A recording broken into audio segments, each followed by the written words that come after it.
Hello again, everybody. This is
What's up, Mr. E?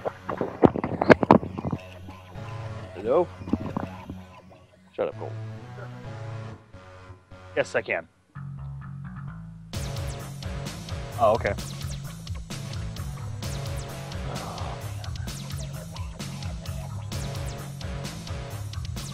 Oh, it's 6:50. Okay.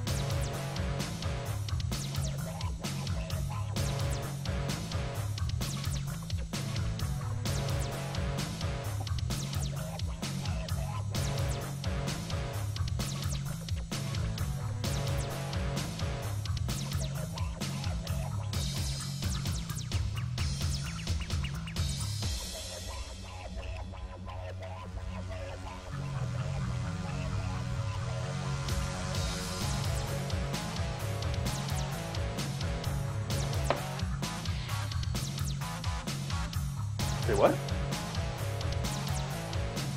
Yes, I do. Oh, hang on. Oop. There we go.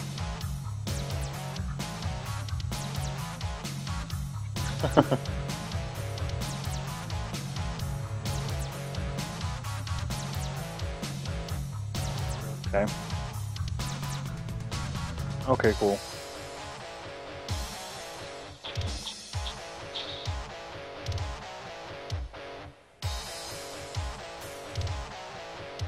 Huh. Okay. Into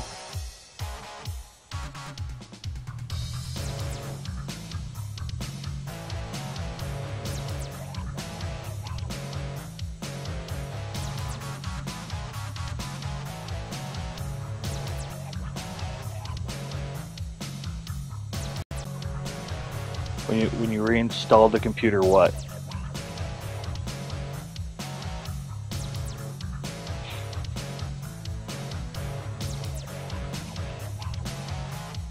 You're breaking up. Like I'm getting you like intermittently. So.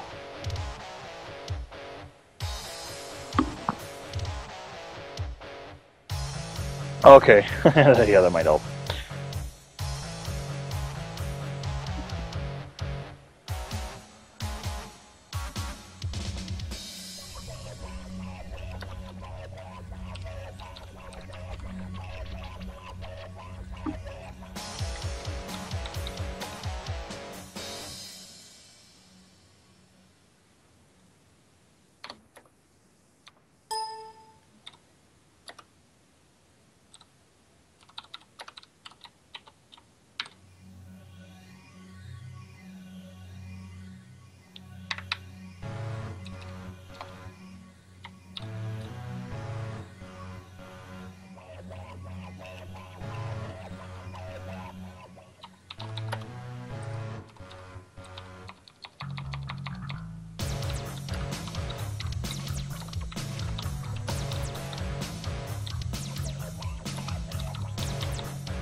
Oh, and then that reminds me. What did he say? Hang on. Okay, cool. So we have to be done with the stream by 8 o'clock. So I actually have another meeting I'm technically going to with some of my friends. So we're going to do our best to try and get it done by 8. Okay, I could do that too. I guess it's not professional or anything, so.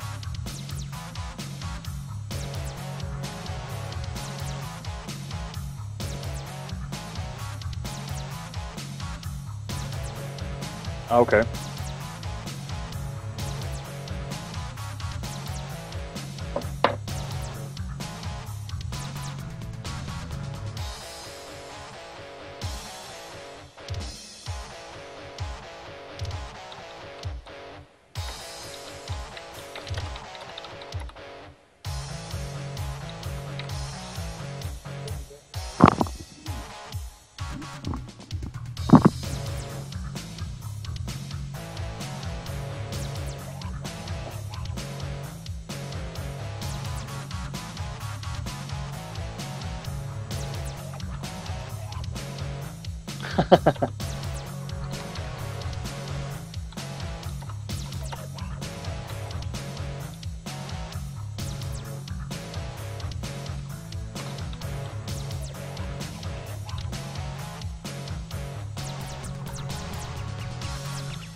Okay.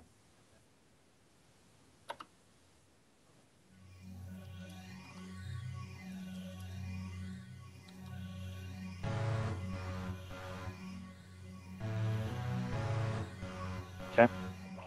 Okay.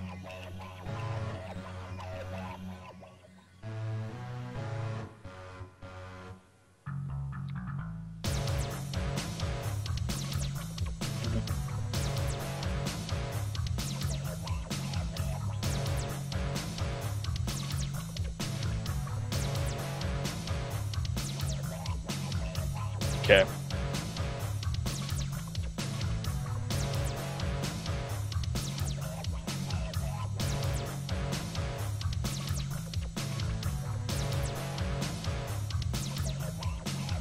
Okay.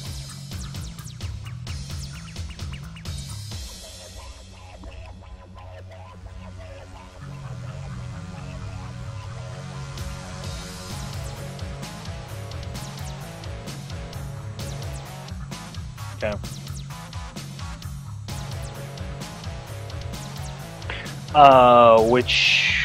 Which one? Oh, I didn't know it was in the hangar. It is? Holy crap! I haven't even checked yet. You? Are you serious?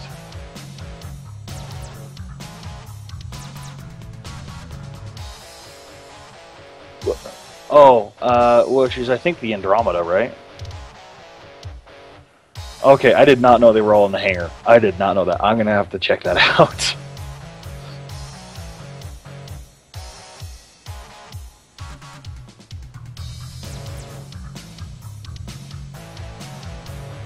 Oh man, I'm excited to see that. Oh man, I'm so excited to see that. Okay, that works too. I saw the video. I just didn't realize that they were in the hangars, that you could actually go and see them.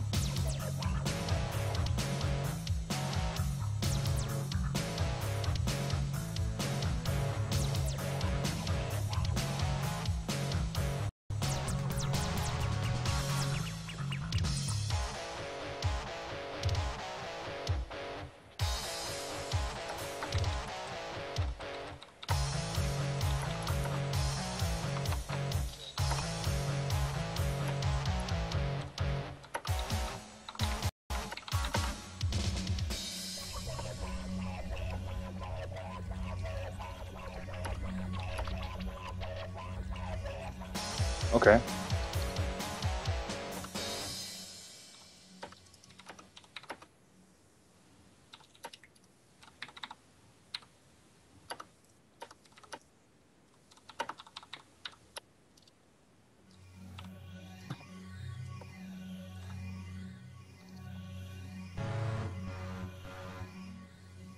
Okay.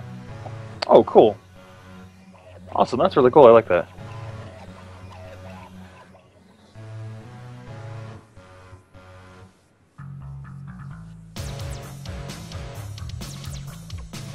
Okay.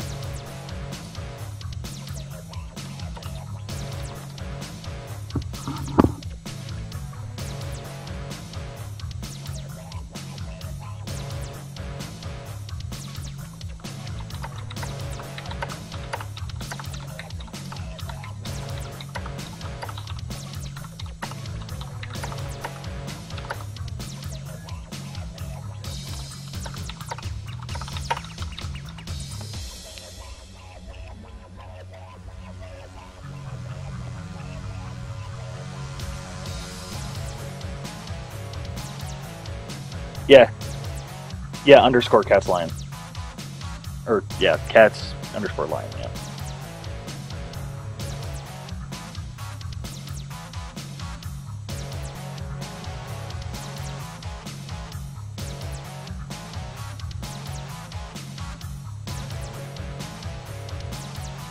Yeah, I saw that. That's awesome, actually.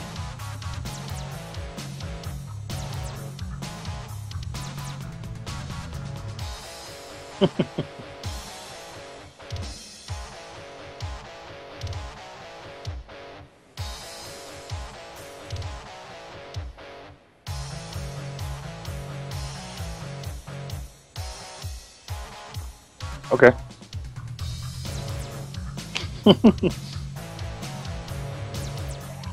E-S. Yes. Yes. Yep.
Okay.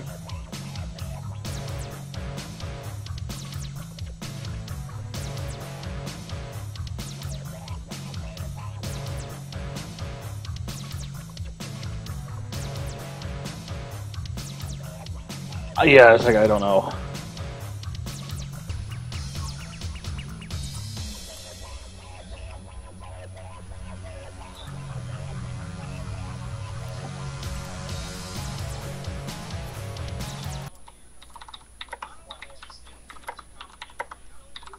So I'm basically watching the stream, and I'm going to see if it transfers over to the correct thing.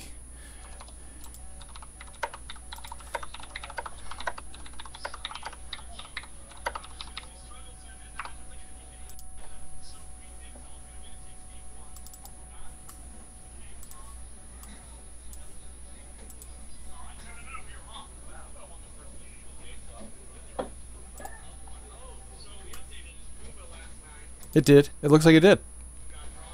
Okay, sweet. Colton, can you turn the light on? Nice. Okay, I'm doing a sound test. Test.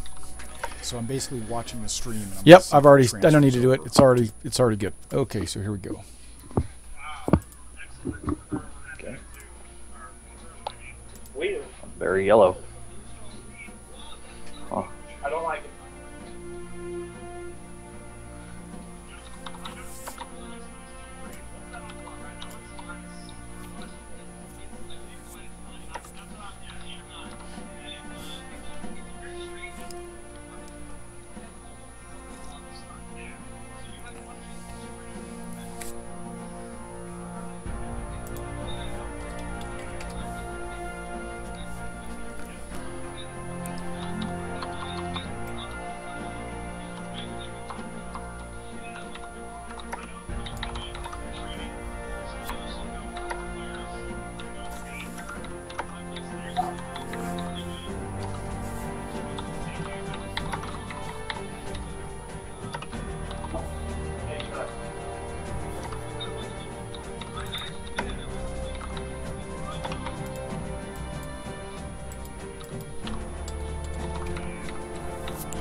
Alright guys, welcome back to another episode of From the Verse. This is episode number 11.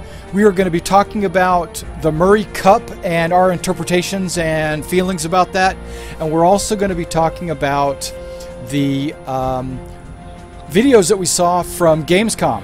You know, the combat video with the Constellation. And then we're going to be talking about the Constellation Alien Exploration Planet video. We'll be also talking about the different models of the Constellation. What else did we talk about? The first-person teaser. We're going to talk about the primarily the Murry Cup. Okay, so let's go ahead and get started. All right, let's go ahead and close that down. All right, now I've got Cats with us, but he's busy typing away, as you can already hear. He's typing away to somebody, you know. No, it's all good. It's all good. All right. Oh, I should have a. There we go. Like a little show notes kind of thing here. I need to pull up so we can talk about different things. Now, everyone that's been watching the channel, been watching the From the Verse, knows that we normally have two guests with me. We usually have Paraset and Cat's Lion, or Whole Armor, or Irish, or somebody else with us to talk about these subjects. But I haven't seen Paraset yet. He normally at about this time is when he gets home, so it's kind of a rush for him to get on. He might be out there picking up his wife or something like that. So. But as you can see, we have a seat right there waiting for him so that when he comes, he will have a spot.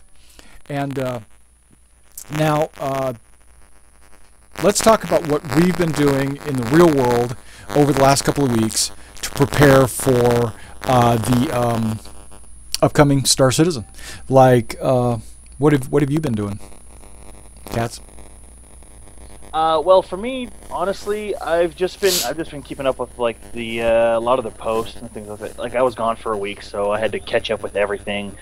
You know, watching their Gamescom videos and just wishing I had more money to buy those constellations, those new constellations. Honestly. But other than that, but you do have a constellation in your hangar, yes. Right? Yeah, okay. yeah, I do. Okay. I have a. Yeah. So it won't be that expensive to upgrade. Hopefully Especially not. The leather bucket seats and the hot tub. Yeah, I know. I don't know if I'd want to get that ship. That one's pretty cool, but I'm like, I don't know what I'd ever do with it starting out in the game. But other than that, just being stoked for the game and can't wait for it to get out. So okay, that's what I'm pretty much doing. Now let me ask you this: which camera, which webcam do you have? Oh crap! It's like Logitech, right? Logitech 970? 920? 920? C920? Yeah. Is it? Yeah, yes, I think so. Okay, because I just went out and bought a new webcam, and that's the one I got. Oh, okay. It was a Logitech C920 because good price, and it gives me a better high definition, you know, up the quality of the production value here, you know. So, but... yeah, so I got that. I also got a new router because my old switch was giving my internet problems. So we got a new router.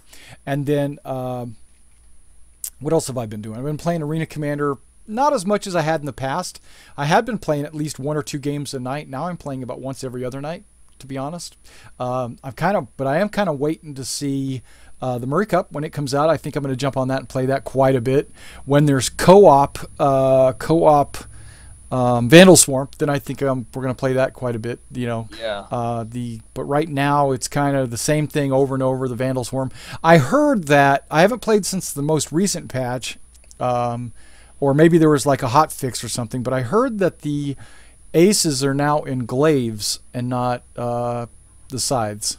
So that's cool. I'll have to go in just to check that out. And they're tougher and harder to destroy and stuff like that. I also heard that. So, but what else did I get? What else have I been doing? I was gonna play Wing Commander 3 just to get into the whole Chris Roberts, you know, dogfighting, alien storyline stuff. But you have to DOS box it, and when I did. It would recognize my joystick, but the joystick would. Man, I got some stuttering on my like whatever. But yeah, what is going on with the stream there? It's going all crazy. But either way, maybe if I just don't look at that, maybe if I put that away so I don't see it. No, it would identify the joystick, but I couldn't press any buttons. Nothing would happen. So, I couldn't. So I could calibrate it, but when I went into like one of those the flight simulator, because there's a flight simulator on the deck, it wouldn't let me actually turn or go up and down. I could use the arrow keys, but that's not gonna do it for me. And so I was hoping I could flight with a mouse or something. It wouldn't let me. So what I'll probably do is go back and play Privateer or something like that. Stream that. I've been streaming a first-person game called Dragon Rising. I don't know if you know anything about Operation Flashpoint, but that's an awesome first-person game. It's a couple of years old, but and I've already beaten it like 3 times. But I really like it a lot. I could definitely go back because you can do 15 different things to accomplish the mission. So if every time you play it, it can be. It's not going to be a different story or different missions, but you can accomplish them in different ways. So that's pretty cool. Hey, you're lucky your joystick's working. I'm actually having some issues.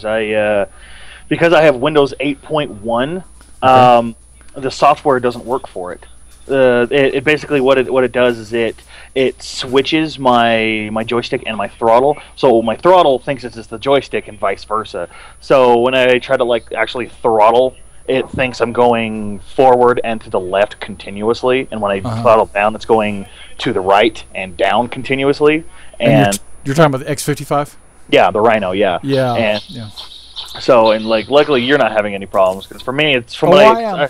Oh, you're having problems with it? Yeah, I found that I can't be running TeamSpeak at the same time because if I do, it'll mess up my controls. Oh, that sucks. Yeah.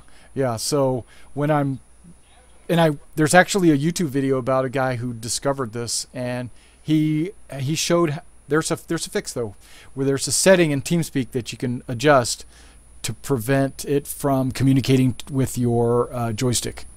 And I was like, oh, cool. So, because like push to talk could be on the joystick or something like that, and if you don't, so I tried it, and I don't know, I haven't really.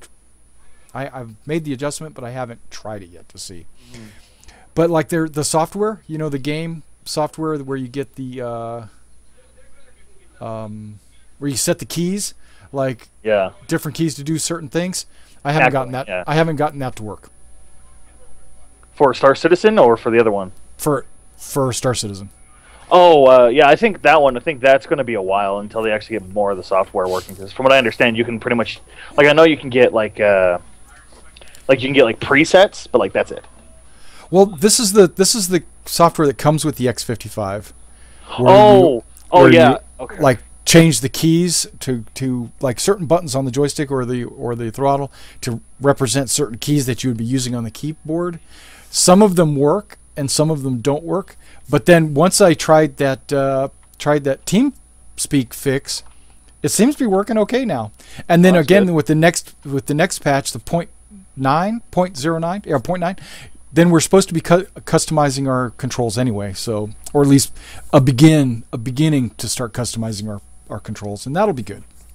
Okay, so enough of that. Enough about what we've been doing. Now there's been a lot of events going on. First of all, we missed a week. We didn't do this for a week, so we really have 2 weeks of backlogged things going on in the universe. So, or the verse. Ooh. And like Gamescom was last week, and did you watch any of the Gamescom footage, like the live footage and stuff? I watched the whole thing. That was so cool. Yeah. And then I agree. And then we're gonna be talking about that in the video today. But then the towels came on for sale. Towels and a notebook. Yeah. And thank you for laughing because I was gonna say, what were they thinking? I mean, like I think the towel is kind of a funny idea, but what's with the notebook? Like literally, that's literally just to get money. Like I don't like they need it. This is a big project, but like that's just like, come on, you guys couldn't come up with something better than a notebook. And the playing cards. Yeah, and the playing cards, like really. I like the playing cards idea. I'm glad they have swag. Okay, first of all, T-shirts is what they need more T-shirts, hoodies, patches. You know, they need and the mouse pads, and they need to not run out of those. Yeah. But they are trying to get a variety of things, and they probably don't have any good ideas, or somebody in the office probably said, "Hey, why don't we do a towel? Embroider a towel," which. Because they're hanging a towel in the hanger, it kind of goes along with that. But really, see for that, see the towel thing's a little funny, but it's like, I actually have the towel in game and here in real life, and it's kind of like just a little oh, that's kind of cool sort of a thing. But the notebook and the cards, I'm kind of like. The only thing, the cards should be more personalized. Like Ace should have, the constellation, and the King should be, whatever, should be the Hornet, not just Star Citizen on the back, and then they're just normal playing cards. It's that's kind of boring. Right. So that's what I thought was kind of lame. The notebook is oh, it has Star Citizen on it. How cool! Once the paper's all gone, I can keep an empty notebook. Woo! and then there's the Gladiator and Popular Science, which I thought that was pretty cool. That Popular Science took the ship's design and decided, hey, let's break this down and see how realistic it is, and see what these and talk about the different parts and stuff. And that was actually pretty cool. But you know what? I'm going to tell you something. When was the last? Let me ask you this: have you ever read a Popular Science? Yes, I have. Okay. How long ago was the last one you've ever read? And I'll tell you, I'm probably older than you. And I probably haven't read one for 30 years, 20 years. It's been, I've seen them at the doctor's office or whatever, but it's not like I have never subscribed. I'm not saying that Popular Science isn't a great magazine. It is. It's just that it's not going to get out that often. Not very many people are going to see it. It's not. Well, there's going to be people to see it. There's people that are really into that. I'm kind of into that, but I'm not into that. I'm more into gaming, modeling, terrain making, getting out in the woods and getting physical, and less so much as I'm not a mechanic. Let's just say that. I'm not a guy that works on airplanes every day or whatever in Popular Science. I don't care about the gear ratios and stuff like that. And but it's cool that it was in there, though. That was kind of it was so, like a magazine that prides itself about real science took a Gladiator and broke it down and it made it, explained it in a real sense. I thought that was really cool.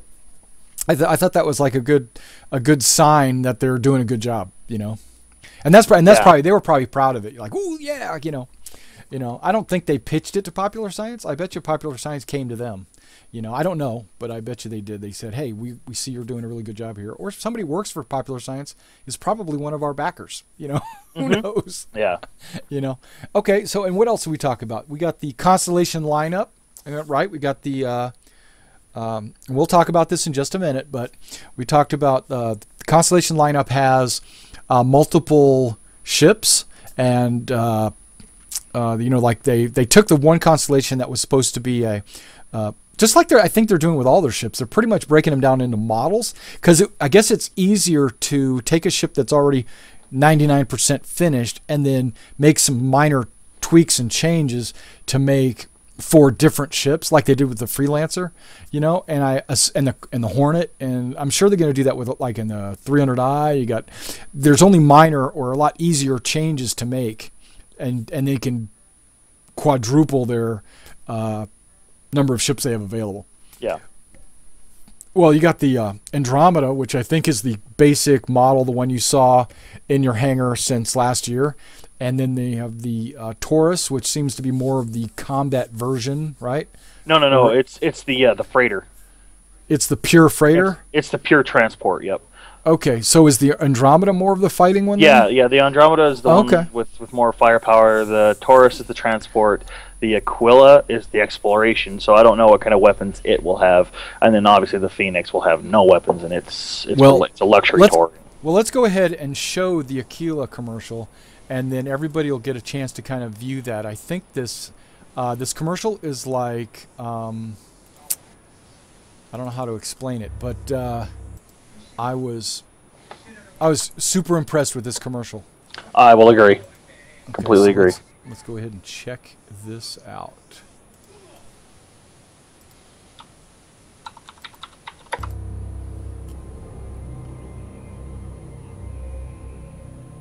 I can't hear her typing.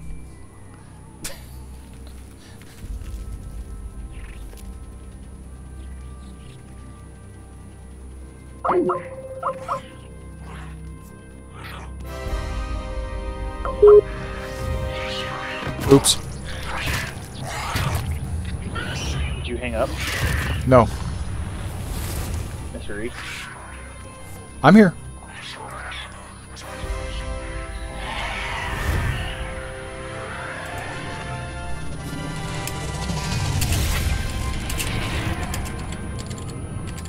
Exiting interspace. Location unknown. Everyone okay? I'm fine, sir. Oh, okay. Did we Weird. get it?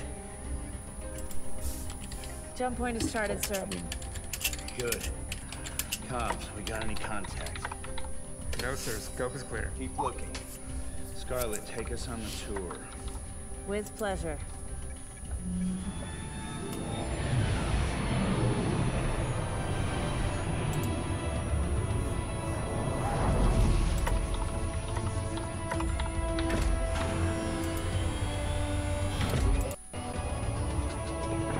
She's all yours, Doctor. We've got a protoplanet, no atmosphere. Unknown planet 2.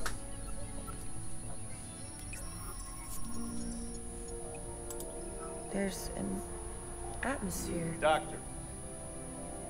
It could sustain life.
So I was like that.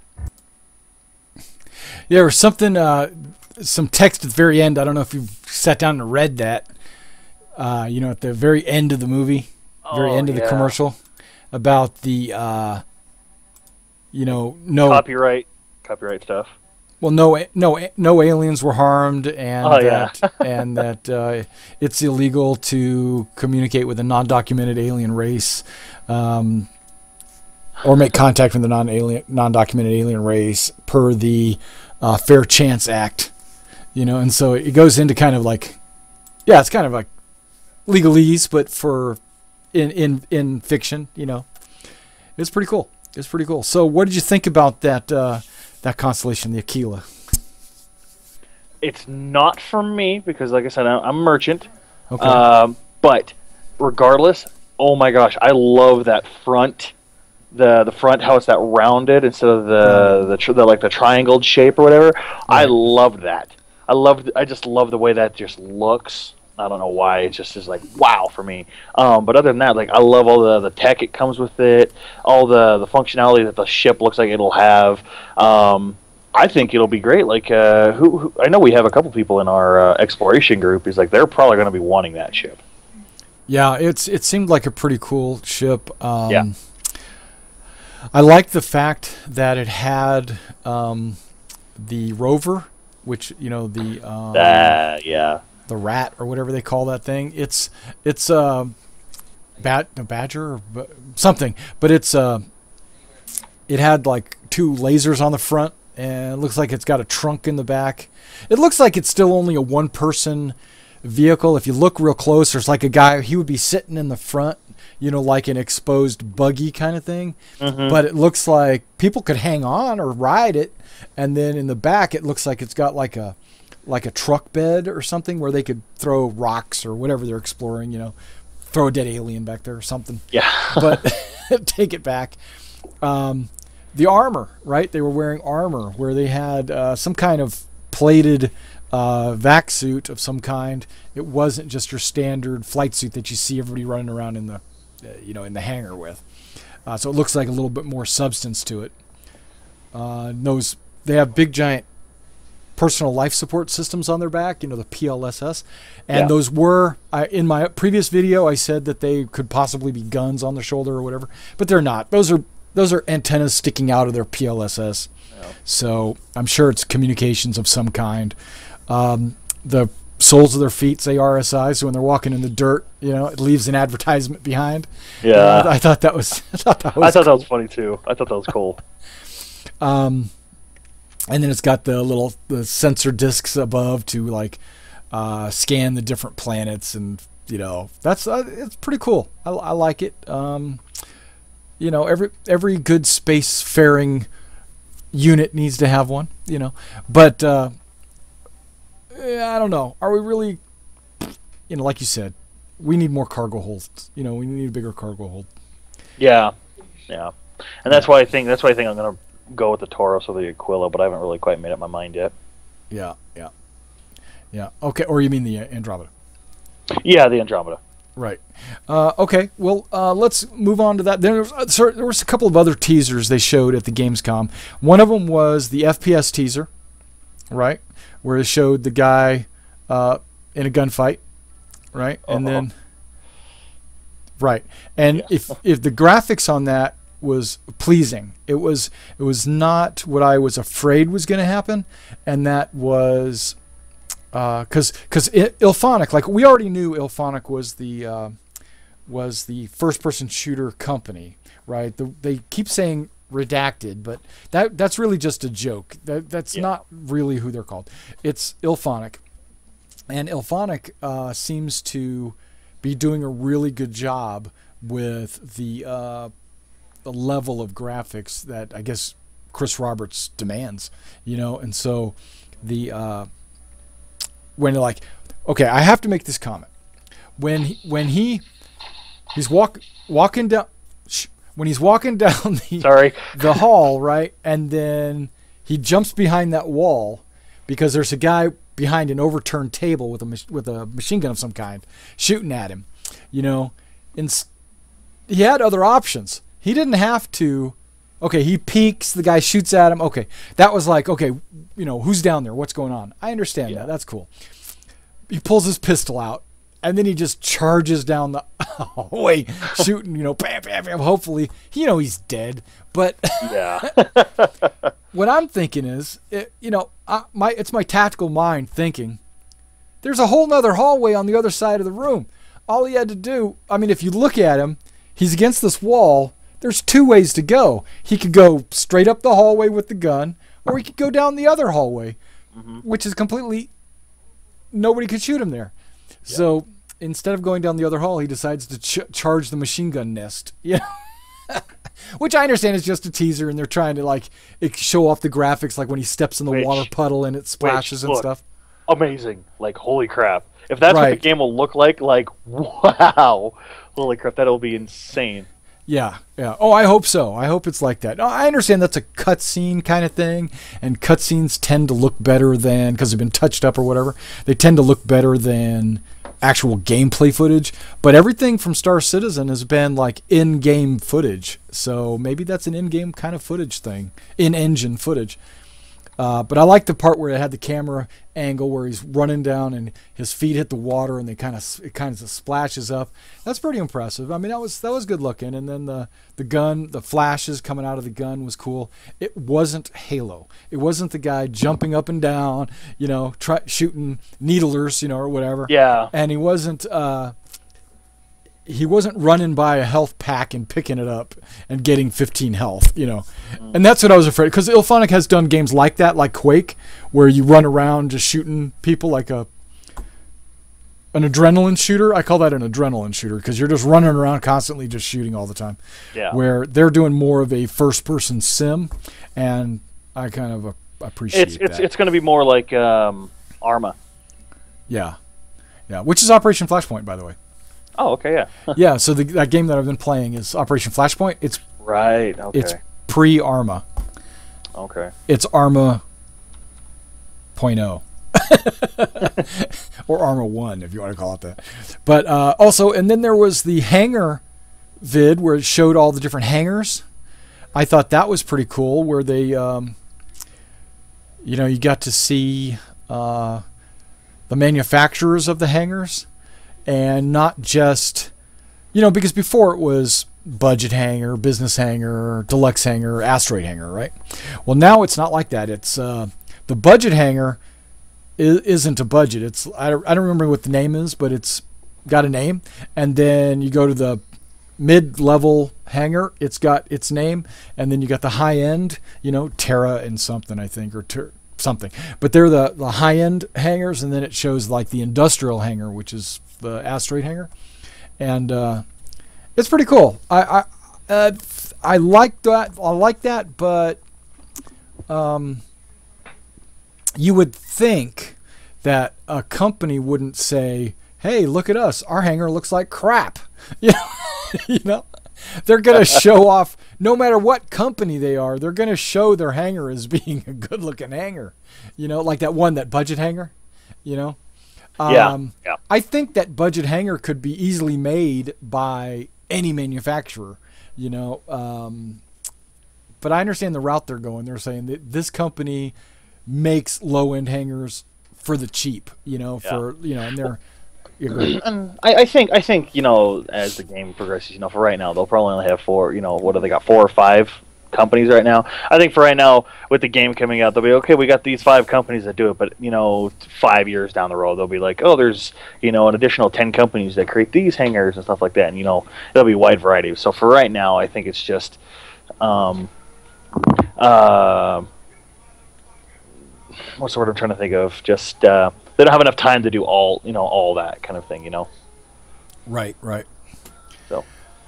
Well, that'll be time will tell on that one, right? I guess we'll figure it out when that happens. Yeah, but I think it's really cool that they did that, though, at least. I mean, that they at least went into their lore, even for a hangar. Something that most people don't even care about. I mean, that's where you're probably going to spend the majority of your time is in your hangar, and you're probably never going to give a crap in lore who created it. So the fact that they did that is kind of just that little bit of like, oh, that's pretty cool for the people who actually do care. Right. It's like, oh, I got so-and-so's hangar versus this person's. Be like, oh, man, you're so lucky. I could only afford this person or this company's, and, yeah. What I'm going to do is I'm going to pull up a one of my previous YouTube videos where I reviewed the Constellation in Combat. I'd like people that get a chance to see that, because I thought that was a pretty cool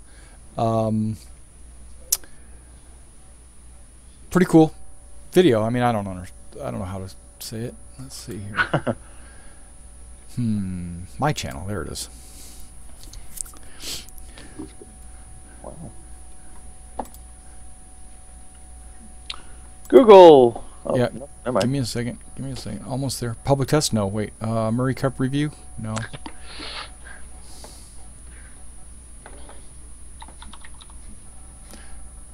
with bonus video. Yep, that's the one.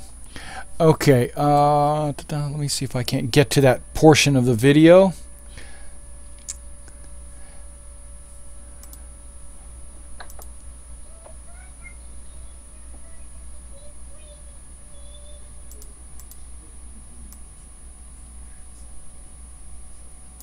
Okay, I'm there.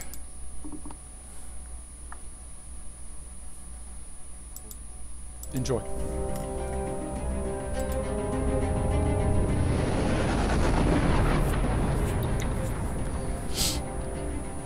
Now I'm gonna commentate as this plays because there's a few things. Now I think that's cool. Even though it says like impact warning on the front, these guys seem to not care.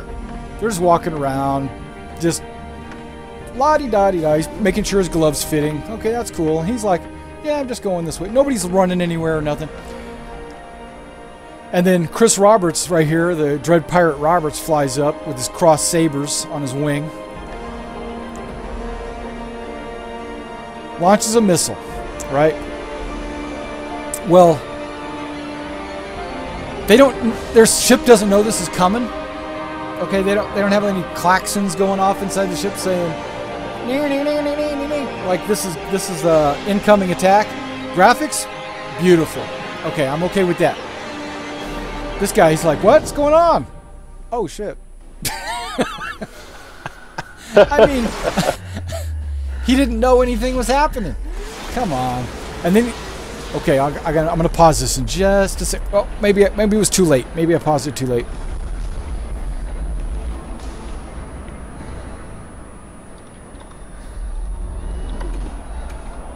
The crowd cheering.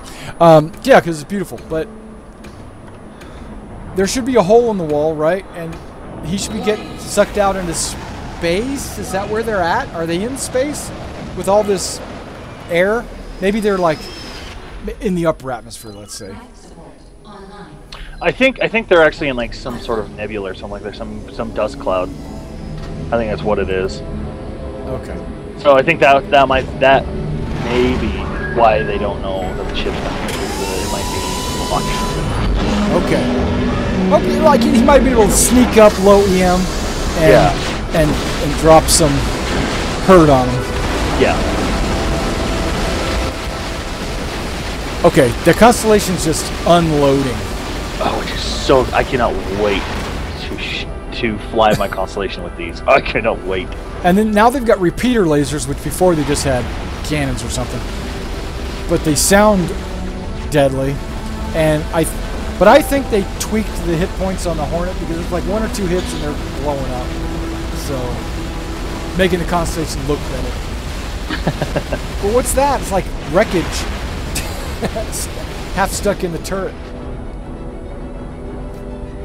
These guys were in no hurry to get into their turrets. Yeah, no, they were... I know, they kind of just like waltzed into their turret like, oh, I better go and do my job so we don't die. Such an inconvenience. Such an inconvenience. But yeah, the Constellation looks like it could put out some firepower. Yeah, it looks amazing. I'm really And excited. I don't think it has any shields because every time that Hornet shoots at it, it doesn't display any shields. It goes straight to the armor, which the Constellation might have quite a bit of armor. It does. It actually has max shield is 6. You don't see it impacting the shields, but they probably made the Hornet the Constellation invulnerable. Yeah, most likely. Just for the video, you know. But either way, it's still pre-alpha, you know. And they're still working on it, and no matter what they do, it's just for the show, you know. And the bridge, the guy in the cockpit, he looks like he's, you know, kind of turning and rolling, and you know, so that his turrets can actually get a bead on the enemy. That's pretty cool.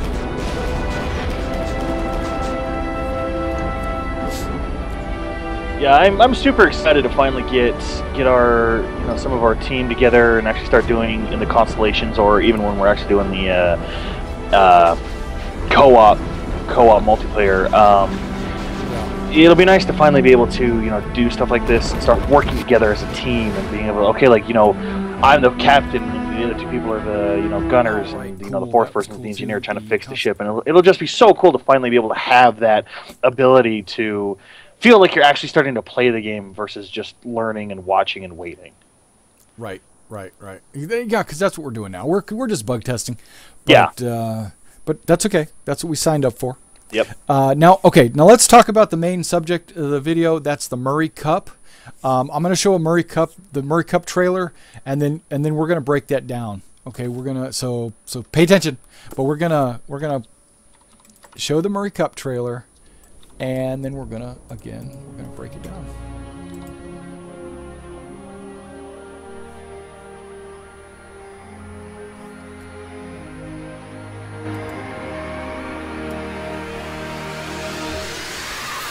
We're back, and we're racing in New Horizon. I'm Trevor Bask for GSN Murry Cup coverage. Couldn't argue for better conditions to race in, I suppose.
Alright, so that was the Murry Cup race. Just a demo, basically just showing off what it could look like. I've already done a video about this. I've talked here. I'm shrinking down. Nobody can see me. No, but I've done a video about this, and I didn't have high marks for this, but I want people to understand that I want this game to be, a number 10, and if I see anything that makes it a number 9, it's not good enough for me. I need it to be a 10. And but some people are going to argue with me, and they're going to say it's already a 10, and they're probably getting delivered what they're looking for, but I'm just not getting delivered what I'm looking for. And I'm not saying that I'm right. I'm just saying that I'm different. I've got different expectations than a lot of other people, and or some other people. I shouldn't say a lot of other people. I don't know who might have different expectations of me. But let me tell you some of the things that I saw in those videos, because there's two videos. There's the one where there's the dev team actually racing, and then there's this video, which is kind of a teaser trailer. Okay, first of all, it looks cool. The graphics, awesome. The track is too small. Okay, the track is too small. You fly around in like 60 seconds or whatever. You're all the way around the entire track, and that's a lap. And you do like 3 laps, and you're finished. My thoughts. You're disconnecting again. All right, my thoughts with the with Murry Cup was that they're going to have a bigger and broader track, but there are going to be a number of pre-qualification tracks that that lead you to the Murry Cup, and so this could be one of the pre-qualification tracks. It doesn't necessarily have to be the actual Murry Cup. This could be the lead up to the Murry Cup, if that makes any sense. Yeah, I think it makes sense. I know what you're getting at. I'll agree with you though on I think the track is too small, and it doesn't have that like epic feel to it. I was kind of I guess it is in the world of realism, but I was kind of expecting like this, them flying out in space through asteroids, and it was going to be a little bit more exciting, like maybe like pod racing. A bunch of guys coming into this thing. One pulls out some sort of weapon off the side. Well, actually, they did. I forgot. They did say in their in one of their interviews or whatever that they'll actually have guns. Like you'll be able to go over and like pick up a random box kind of a thing, and you'll get weapons attached to or you'll get weapons turned on so that you can actually fight each other. I think that'll probably help make it a little bit more exciting. But other than that, I think the track is too small, and just race-wise, it's kind of boring. Yeah, I'm not going to say it's boring because, but I am going to say that it's not epic, like you were saying. It's not this epic race. From every bit of fiction that we've read, the Murray Cup is in space, not in some kind of Cloud City. It's in space, and you have a start point, and then when you race, you have to go for, you have to fly like around a planet, and then go through a ring, and then go all the way to the next world and go through a ring, and so you're actually flying quite a distance in space, and that might be the actual Murray Cup. That might not necessarily be a prequel, And if it is, then that's fine. Then that's okay if it's this small as if it's a prequel. But I really hope that. Well, now here, let me read something about the Murray Cup. Okay, Murray Cup Racing League. It says, for decades, the Murray Cup has been the pinnacle of astro engineering and piloting. The Murray Cup is a premier starship racing series in the UEE. And I'm skipping a bunch of stuff.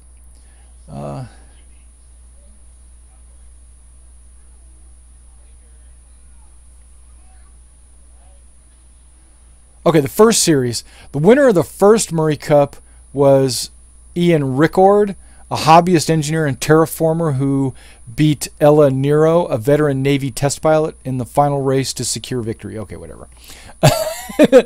Just a second. Continuing on. It features two divisions known informally as the Tortoise and the Hare. And the Tortoise division is an armed racing league. So you're getting the guns. Now, okay, let's stop there. The next one is the Hare, and that's the pure racing. But I want to stop with the Tortoise. Just imagine. You're in a tortoise race, right? So you're going to be taking a ship that has guns on it. You know that your opponents are all going to have guns on it. So you might even take something slower, and that might be why they call it the Tortoise, like the Hornet or something like that, so that you can fight. How much do you think it's going to be a race as opposed to a dogfight? Because as soon as they say go, people are going to be trying to kill everybody, and then the winner is going to break off and do the race alone. So I don't see it unless I don't know how you could do it. I don't know how you can do an armed race, because people are going to stop, they're going to turn, they're going to dogfight, they're going to deliberately go slower than their opponent at first, just so that they could get behind their guy and gun him up while you're racing for the star, for the next point. What do you think about that? I'm trying to evaluate it. Get in now. Yeah, go ahead. I'm sure you got some opinions. I don't think so, because they have other racing games that are out there that are just like that, and even like when I've played them, I don't purposely necessarily sit back just to wait to get weapons, because some people might have a faster ship, so they might just bolt off thinking, hey, that I have the M50 versus the 300i, and I know I'm faster than the 300i, so if I can just get up ahead of him, sure, he may have guns, but he certainly won't be able to get me. So I think it'll be kind of like that kind of maybe mix of like that. But then, there'll be other ships, and some ships will have benefits. Like maybe with the 300i, it will actually be worth getting the weapons, because it is slower. So you will see all the 300i pilots, getting all these things and getting weapons and missiles, but the M50 guys are just flying past. And well, it says that missiles and mines are approved. Yeah, see, so I think it'll just be. There'll be tons of missiles flying at the very beginning. Everybody's going to launch all their missiles to knock out all their opponents, and then whoever's left will try to limp on to the next waypoint or whatever. See, and I think what they might do is they might give them like some sort of like chaff flares or something like that. Chaffs or flares, excuse me. Oh, I'm sure you will. So I think that'll add to the the excitement of the races, because they're racing, and it might be down to the last two racers, and the guy behind him has one missile left, and as he's going, they're almost at the finish line, and he's like, he fires his missile, and it's like, oh my gosh, is he going to win? And then the guy flips off his flares, and the missile flies off in the other direction, and he wins by narrowly avoiding the missile, and I think it'll be really cool, honestly.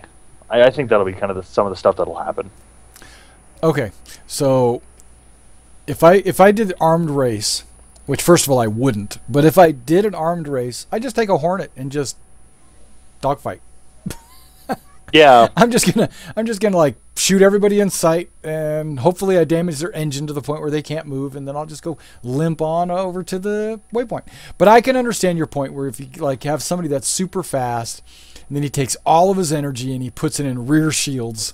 So even if somebody's behind him and blasted him, he can probably dodge a little bit, while he's flying. If they make it a little bit more, I don't know, there's got to be something. There's got to be something to make it more than just shoot your, kill everybody at the starting line. I don't know. It feels to me like it's going to be nothing but a dogfight. Unless they put some kind of rule in place. Like the weapons don't charge up until a minute into the race. Yeah, that's actually what they said. Is it would be something like right off the bat, unless I guess you change your options or something like that. But if it's in like an actual, in-game, what am I trying to think? Like an official race or whatever. I'm sure that there'd be like once you make it around the track once, or once you have to do some sort of, I don't know. I'm sure they'll have some sort of rules. And that's another thing. If you're in the lead and you're about to lap somebody, he's going to be in front of you. So, yeah. Exactly, yeah. So it might be after at least one lap, So everybody's going to be racing to try to stay. Well, think of it this way. It's a stupid game to compare it to, but it works. Mario Kart. Everybody knows when you're playing Mario Kart, the person in the lead generally does not have, like, the most you'll ever get is maybe a green shell, a banana peel here or there. You'll never get like a blue shell or a missile or anything like that. So, but you're still in the lead. You still want that lead regardless of getting those sort of things. So I think that kind of idea, or not necessarily idea, but that kind of thing will carry over into like Star Citizen, to where the person behind me may have missiles, but I'm in the lead, so Right. But so he may have the red shell, but I'm still going to take that chance to get in the lead. The race will take more precedent over the fight, then, is what you're saying. Yeah, I think so, because ultimately, the guy might have a missile behind, coming after you to blow you up.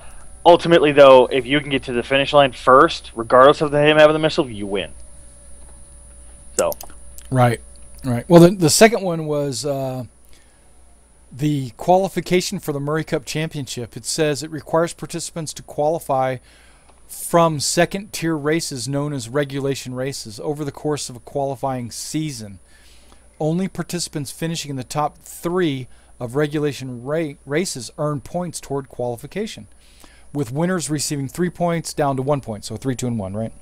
And then a minimum of 20 points is required for qualification. Oh. So if you'd have to fly, if you were a perfect score every time, you'd have to fly at least 7 races and get 3 points in every one of them to get 21 points to be able to play in the Murry Cup. Okay. But if you're just a B racer, like you always come in second place, you'll have to do 10 because that'll get you 20 points. Yeah. And if you're a third place racer and you get 1, you're gonna have to you're going to have to win more. because I don't think you'll make it, because I don't think there's enough pre-qualification tracks. Because I think somewhere, well, what does it say? Third place, minimum of 20 points. These points are cashed in as points are earned by the pilot rather than the ship. Pilots are permitted to switch ships between different qualifying races. And then he says the Murry Cup Museum is located on the city of Ido on Green on Ellis 3. So that'd be cool to go visit that, you know. Get all the rules. Maybe you got to go there to sign up or something. I don't know. Each world will have their own, you know, because they had a little bit of in-fiction stuff where there's a couple of races, and there's aliens racing too. Like I've noticed that in the fiction there was like a what are those guys called? The Zeons, right? The Sheehan had a racer, and the Tavarans had a racer, and I think the Banu had a racer, and they all participate in this. So that's pretty cool, I think. I like the fact that, you know, it's not just a UEE thing. It's kind of international, you know. Okay, now let's talk about the ships, right? Real quick. You got the only two that they've really showed as racers are the M50 and the 350R, right? You got the 350, and both of those are kind of like dual engine fighters, right? Or kind of like fighters, but they're racers. Yeah. The M50 looks like it would be faster than the 350R. Okay, I was just thinking. It looks like it would be faster. The 350R looks like it could possibly carry more weapons, or, you know, it's a more versatile ship than the 500 or the 50. Yeah. So now I was just tossing this up in my head. In a race like the one they show on the New Horizons circuit, you need maneuverability on that one, because you're dodging pylons, people are watching, and you're flying right next to them and all this stuff. And so you need a little bit of maneuverability, but you got to finish fast. You got to finish with speed. So which one of those do you think would be a better choice to play in that circuit? Now, I've got my own opinion, and I already said it in my previous video, but what do you think? Between the M50 and the 350, yeah, R. 350, that's what it is, the 350R. Yeah. James is saying, and the Mustang. All right, yeah, the Mustang, yeah. And the Gladius might even be a good racer. I mean, I don't know.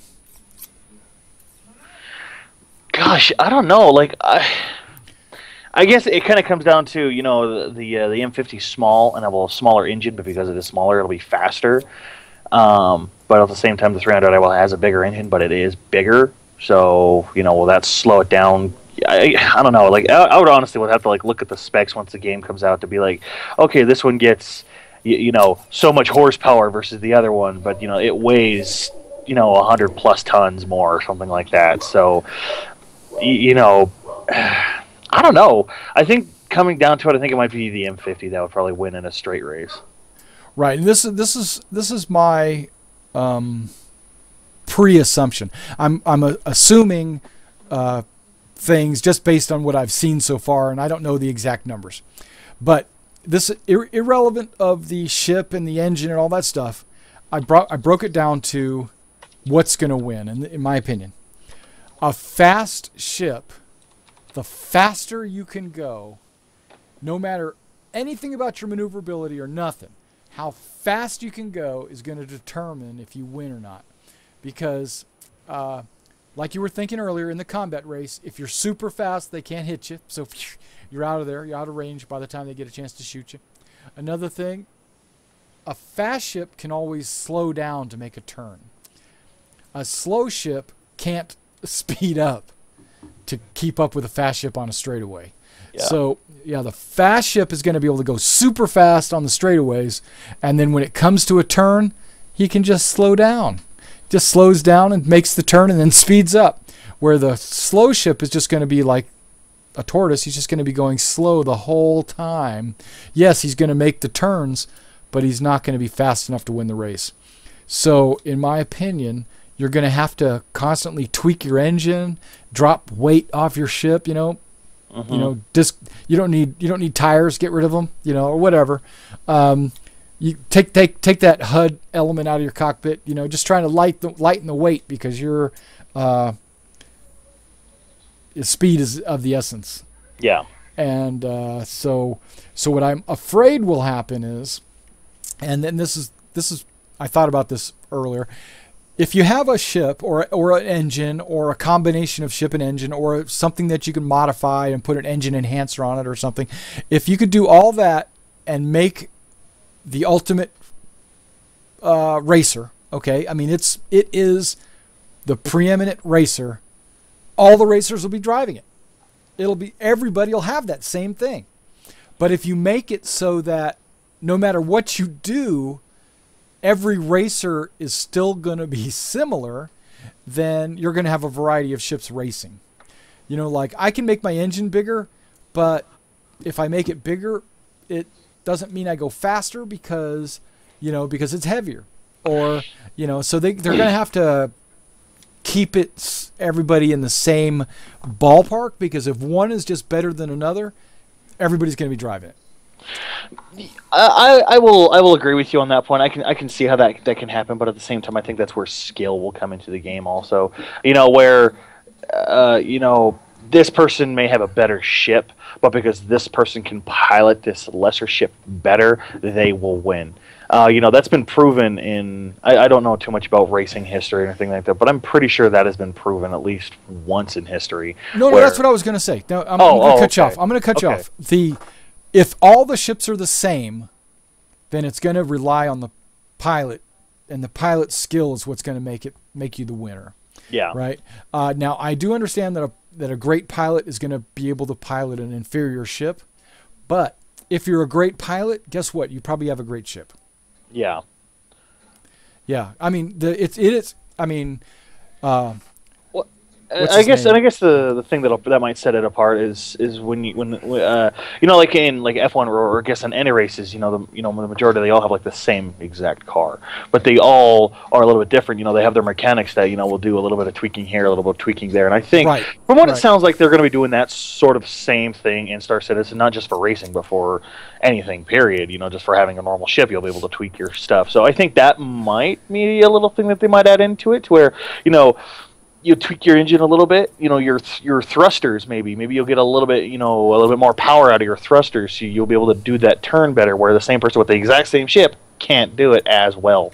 Right, and that's what I'm hoping for. That's exactly what I'm talking about. Is if you have the mechanic in your pit or whatever that can tweak your engine to make it better, then it has nothing to do with the ship. It has all to do with your mechanics. It has something to do with you piloting and stuff like that. And so as long as all the ships are similar in capabilities, stock, I should say, then it's really up to the crew if you win and not the device. So because if you make it the ship is overpowered, then even the bad pilots will have the overpowered ship and still win.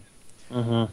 And that's really all I'm trying to say. I want them to keep all the ships close enough in capabilities that not one of them is just so much better than another one. Mm-hmm. Yeah. So I hope the pit crews are where you can tweak it and you can do all that. Okay. What was I going to say? Oh yeah, Chuck Yeager said it's not the machine, it's the man. Okay. Dogfighting, but it's the same thing. Yeah. All right. Well, that's pretty much it. Did you have any closing statements?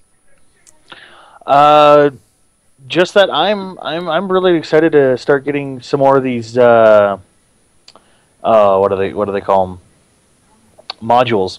Can't wait to start getting some more of these modules out. Having the dogfighting expand more, because I really only played dogfighting maybe like 2 or 3 times, because as much as Vandal Swarm is fun, it's like it's the same thing every time. I mean, so I'm excited to get like the co-op. I know I'll be playing the co-op, and the Constellation. Constellation Freelancer. I'm sure the multi-cruise ships. I can't wait to get those out, and that's what I'm really excited for. So can't wait for that. Well, PAX Australia comes out Halloween, and so I'm sure that's going to be when they're going to show off the first person shooter stuff. That the module might be released then, or they might have some, So I'm looking forward to that. And then in the middle of October, that's when CitizenCon is, right? So yeah, I expect to see some stuff then too, because they're going to have a little bit of scheduled release going on. So yeah, I'm looking forward to getting a chance to walk around inside my Retaliator. Yeah. Okay. And I'm looking forward to racing, and that should be next week or the end of this week. I'm looking forward to racing. I'm looking forward to teaming up with you and others so that we can go fight the Vandal together. I feel so honored. Yeah. Cheer. Yeah, I want to see you blow up. Oh, thanks. Jeez, what a leader. I can target friendlies. Oh, thanks a lot. No, but right now you can go into team matches, but they're with people you don't have any idea who they are. They're just people. There's no real way to communicate with them. And so they need to get some kind of chat system in place. They also need to get a way where you can this next patch is going to let you have a code that you can give to your friends, and then the friends can put the code in, and when they do, you're all teamed up. So it's kind of like the beginnings of a lobby system. That'll be good. So yeah, that's going to be awesome. I look forward to all that. And all you guys that came out and checked out our video and watched this episode of From the Verse, make sure you go check out the first 10. We really appreciate it. If you liked it, like the video. It shows us that we're doing a good job. And if you didn't like it anyway, because we want you to like it. All right. All right, cats. You have a good night. I know you got somewhere to be, so yes. I'm going to let that happen. And you guys all have a good night. Yep. See you all later.